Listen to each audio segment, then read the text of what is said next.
Assalamualaikum warahmatullahi wabarakatuh. My name is Nik Husnina Fatini, binti Nik Hussin. I will be explaining about the communication process in general and communication flow. Communication can be defined as the process of transferring information from sender to receiver. This may sound simple, but communication is actually a very complex subject. The transmission of the message from sender to recipient can be affected by a massive range of things that can result in failure to transfer meanings correctly. Verbal communication styles. Communication styles is one way of examining in which individuals convey information. In particular, as has been noted by Hall, context play a key role in explaining many communication differences. Context refers to the setting in which communication takes place. Contexts are divided into two categories, which are high context culture and low context culture. High context culture are those that communicate in ways that are implicit and rely heavily on context. In contrast, low context culture rely on explicit verbal communication. There are four different of verbal styles. Firstly, indirect and direct styles. Indirect communication is when the message conveyed are implicit. Indirect styles usually used in high context culture. Countries that fall into this category are Japan, China, France, Brazil, Spain, and more. Direct communication is speech that conveys clear messages. Examples of countries that use direct communication are the United States, the United Kingdom, Switzerland, and more. Elaborate to succinct styles. Elaborate styles is the use of expressive language, sometimes with exaggeration or animation in everyday conversation. This elaborate style is commonly used in high-context societies, such as in Arabic countries. The exacting style is a style where no more or no less information than required is given. The style is more commonly used in nations such as England, Germany, and Sweden. Succinct includes the use of understatements, pauses, and silence to convey meaning. The succinct styles are more common in high-context culture with considerable uncertainty avoidance. Furthermore, contextual and personal styles. Contextual styles is one that focuses on the speaker and relationship of the parties. For example, in ASEAN cultures, people use words that reflect the role and hierarchy relationship of those in the conversation. Examples include countries Japan, India, and Ghana. Personal styles focuses on speaker and the reduction of barriers between the parties. Low context culture and the country culture include the United States, Australia, and Canada. Lastly, affective and instrumental styles. Affective is communicating with someone or something either with or about a fact. For example, a crying child and a parent react by comforting that child. This shows communication engaged in effective communication way. The affective style is common in collective, high-context culture such as in the Middle East, Latin America, and Asia. In contrast, the instrumental style is goal-oriented and focuses on the sender. The individual clearly let the other party know what he or she wants the other party to know. For instance, in the United States, the burden is on the sender to make the message clear. The instrumental style is more commonly found in individualistic, low-context cultures such as Switzerland, Denmark, and the United States. The effectiveness of communication in the international context often is determined by how closely the sender and the receiver have the same meaning for the same message. If one of them understands different meaning, effective communication will not occur. A good example is the US firm that wanted to increase worker output among its Japanese personnel, the plan which had worked well in the United States was a total fluke. The Japanese were accustomed to working in groups and to being rewarded as a group. Communication has their flow, which consists of downward communication and upward communication. Downward communication, it is the communication where information or messages flows from the top of the organization structure to the bottom of the organization structure. The primary purpose of the manager-initiated communication flow is to convey orders and information. For example, in international context, in ASEAN countries, downward communication is less direct than in the United States. Orders tend to be implicit in nature. Upwards communication is the transfer of information from subordinate to superior. The primary purpose of this subordinate-initiated upward communication is to provide feedback, ask questions, or obtain assistance from higher-level management. In countries such as Japan, Hong Kong, and Singapore, upward communication have been long practiced. Managers in this country have extensively used suggestion systems and quality circles to get employee input and always are available to listen their people concerned. Hi, Assalamualaikum. My name is Mohd Sawari Effis. So today I'm going to explain about culture communication barrier and also achieving communication effectiveness. So I'm going to start with culture communication barrier. So basically for culture communication barrier, there are four barriers that is being highlighted, which is language barrier, non-verbal communication barrier, perceptual barrier, and also culture barrier. So for language barrier, language of the home country's language is the language that is used at the headquarters of the MNC. For example, if the headquarters of MNC is located at China, so Mandarin is their main language.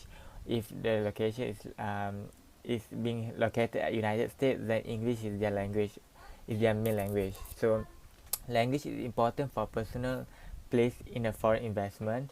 If the managers do not understand the language that is used at the headquarters, they likely to will make an error. So that is why language is very important in order to avoid the error.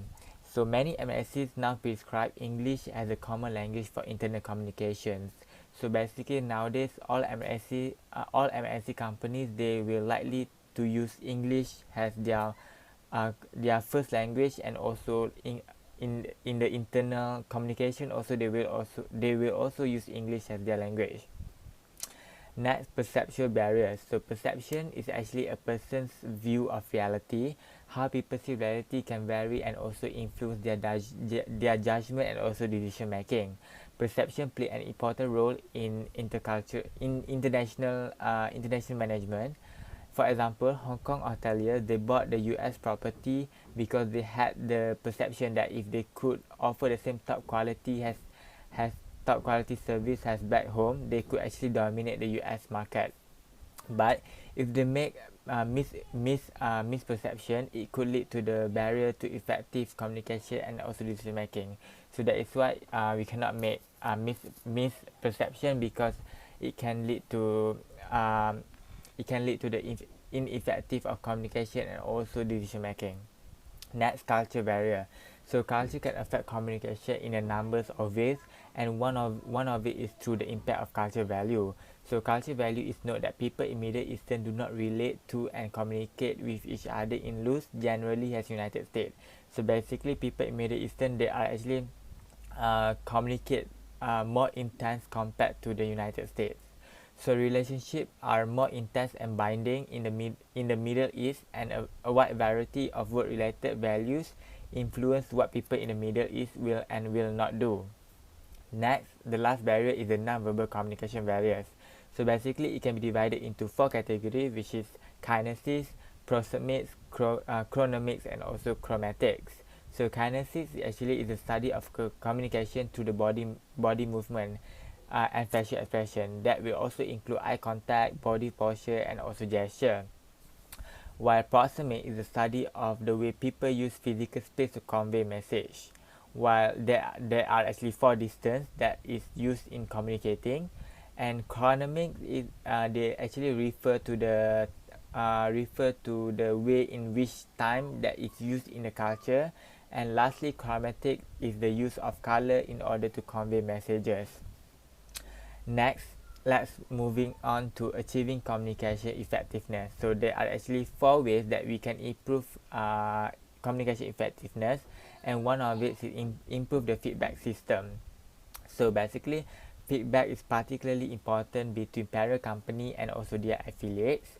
There are there are 2 basic type of feedback system, which is personal and also impersonal. So for example, personal feedback systems such as face-to-face, telephone conversation, and also meetings. While impersonal is like budget, report, and also plan. So both of these will help home office to monitor and also control the affiliate performance, as well as set their goals and also their standard. Next, by providing language training. So as you all know, language is very important to communicate and also make a discussion. That's why language is very important in doing business. Many host country, the managers, they cannot communicate well with their counterpart of the headquarters because they do not share the same language. Because English nowadays has become the international language of business. So those who are not native speaker of English, they should learn the language well enough so that they can conduct face-to-face meeting and also telephone conversation smoothly. So that is why it's very important for the managers to understand English, because English is now is being used as an international language of business. Next, provide cultural training is also one way to achieve the effectiveness communication, because it is very difficult to communicate effectively with someone for another culture unless at least one of the party has some understanding to the culture. Otherwise, communication likely to break down. This is particularly important for multinational companies that have operation throughout the world. Lastly, increased flexibility and cooperation also can achieve the effectiveness of communication, because effective international communication it require increased flexibility and also cooperation by all parties. So in order to improve the understanding and cooperation, to each party must be prepared to give a little. That's all from me. Thank you. Assalamualaikum. My name is Izzah Athirah binti Muhammad Halimi, and I will explain about managing cross-culture negotiations. So negotiation is the process of bargaining with one or more parties to arrive at a solution that is acceptable for all.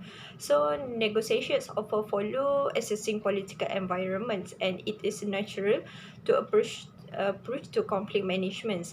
Often, the MNC must negotiate with the host country to secure the best possible arrangements. Uh, the topic have a initial range such as hiring practice, direct investment, taxes, or even the ownerships of the companies. On the macro level of international trade, negotiations conduct between countries. Example Malaysia and Japan in building KLCC. Uh, so there are 2 types of negotiations. The first one is distributive negotiations, which means the parties with opposite goals compete over a set value. Distributive bargaining is a competitive bargaining strategy in which one party gains only if the other party lose something. It issues negotiations a strategy to distribute fixed resources such as money, resources, assets between both parties. The ultimate aims under distributive bargaining approach is not to come with a win-win kind of situations, but that one side win as much as they can. Both parties will try to get the maximum shares from the asset or resources which needs distributed. The second one is integrative negotiation, which is it is possible when the parties have some shared interests or opportunities to realize mutual gains through across multiple issues. It begins with the assumption that both parties needs to feel as if they give up an equal amount or they compromise equally to complete a deal. So for the negotiation process, it involves five steps, which is planning. It starts with identifying the objective to attain and explore possible options to achieve the objective. But also, it have to consider the common ground between parties. The next one is interpersonal relationship, which is getting know the other parties. From the observations, we can make assumption of the other party's characteristics. The third one is exchanging related information. At this point, the participants are trying to find out what the other parties want to attain and what are they willing to give up. Or in easy word, we can estimate what are their but now. So the next one is persuasions.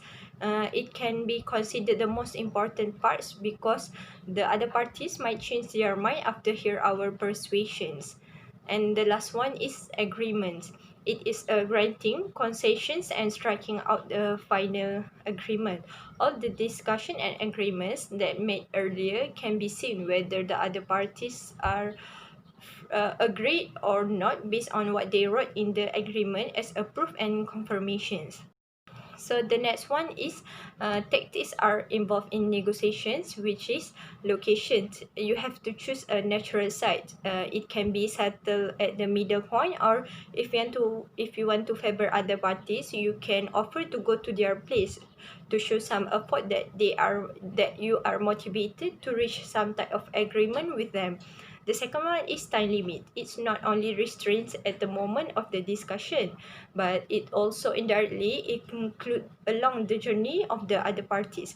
As example, Japan come to Malaysia to the negotiations. Therefore, Malaysia offered to be host from the beginning of their arrival at KLIA until the departures of them. Although the discussion only involved a day meeting, but Malaysia being a host to a Japan during their stay. Uh, so the next one is a buyer and seller relationship.